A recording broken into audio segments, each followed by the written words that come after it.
నక్క చేసిన మోసం.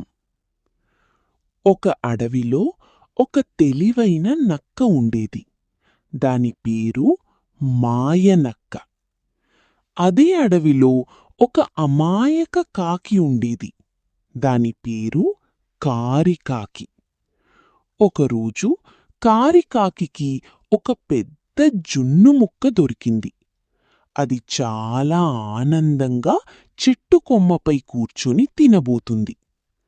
అప్పుడక్కడికి మాయనక్క వచ్చింది.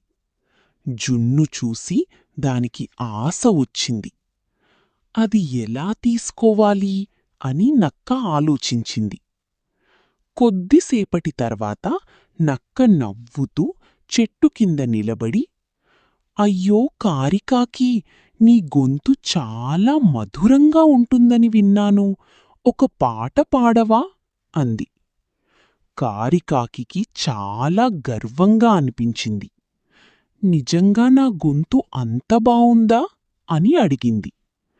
అవును, ఈ అడవిలో నీలా పాడేవాళ్లు ఎవ్వరూ లేరు అని నక్క మాయమాటలు చెప్పింది. అది విని కాకి చాలా సంతోషపడింది. వెంటనే పాట పాడేందుకు నోరు తెరిచింది.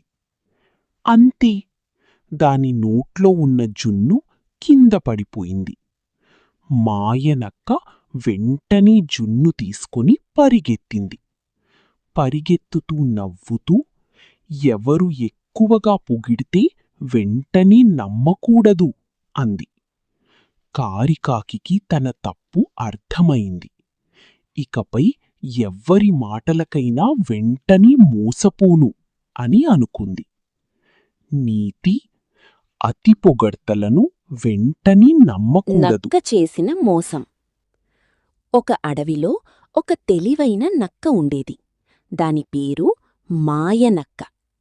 అదే అడవిలో ఒక అమాయక కాకి ఉండేది.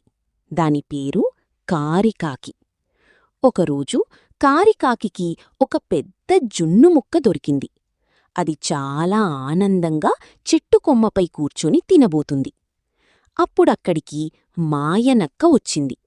జున్ను చూసి దానికి ఆశ వచ్చింది. అది ఎలా తీసుకోవాలి అని నక్క ఆలోచించింది. కొద్దిసేపటి తర్వాత నక్క నవ్వుతూ చెట్టు కింద నిలబడి, అయ్యో కారికాకి, నీ గొంతు చాలా మధురంగా ఉంటుందని విన్నాను. ఒక పాట పాడవా అంది. కారికాకి చాలా గర్వంగా అనిపించింది. నిజంగా నా గొంతు అంత బావుందా అని అడిగింది. అవును, ఈ అడవిలో నీలా పాడేవాళ్లు ఎవ్వరూ లేరు అని నక్క మాయమాటలు చెప్పింది. అది విని కాకి చాలా సంతోషపడింది.